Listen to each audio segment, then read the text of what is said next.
한미 정상회담 때 양국 정상은 김정은과의 대화 의지를 여러 차례 밝혔습니다만 북한은 묵묵부답입니다.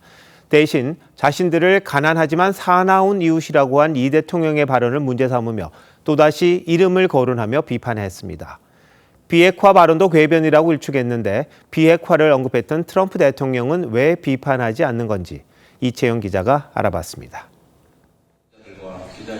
이재명 대통령 발언은 지난 25일 미국 전략국제연구소 CSIS 연설 이후 대북 정책에 대한 질문에 답하는 과정에서 나왔습니다. 가난하지만 사나운 이웃은 그냥 억압한다고만 모든 게 해결되진 않고 필요하면 적절하게 관리할 수단도 필요하지 않을까. 그게 훨씬 더 안전하지 않을까. 대북 유화책의 정당성을 강조하는 취지였는데 북한은 이 표현을 문제 삼았습니다. 북한은 자신들을 심하게 모독했다며 한국을 왜 적이라고 하고 왜 더러운 족속들이라고 하는가를 보여주는 계기가 됐다고 비난했습니다.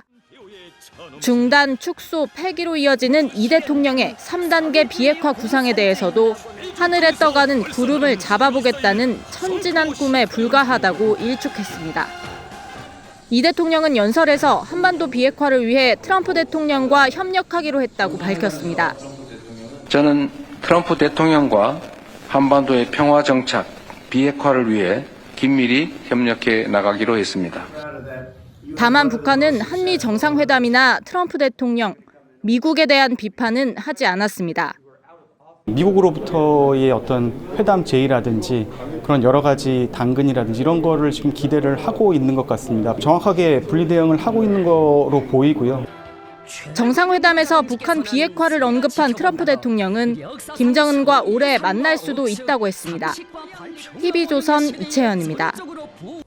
북한 김정은 위원장이 우리 정부의 유화책에도 핵무장의 급진적 확대를 강조한 데 이어 동생인 김여정은 이 대통령의 이름까지 거론하며 비난을 퍼부었습니다. 직접적인 대응을 자제해왔던 대통령실도 이번엔 북한을 향해 유감을 표명했습니다. 지선호 기자입니다. 북한 김여정 노동당 부부장이 엊그제 을지 국무회의 당시 이재명 대통령의 발언을 문제 삼았습니다.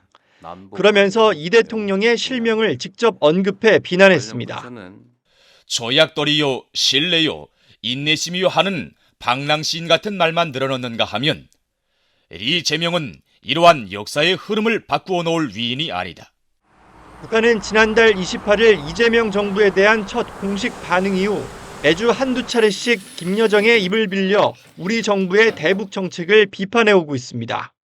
대부분 우리 정부의 노력을 폄하하거나 정부 발표를 반박하는 식의 담화였는데 이 대통령의 실명을 언급하며 비난한 건 이번이 처음입니다.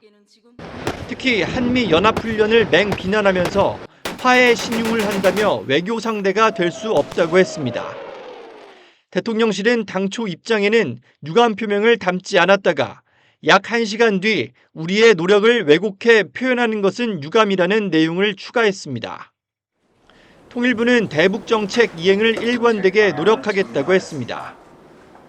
그간의 대미 대남 메시지를 종합해서 보면 미국과는 대화의 가능성을 열었죠. 앞으로도 계속해서 한국을 패싱하겠다라는 그런 의지가 그 안에 분명히 담겨 있다고 생각합니다. 당분간 정부의 대북 유화책에 북한의 호응을 기대하긴 쉽지 않을 거란 분석이 나옵니다. TV조선 지선호입니다.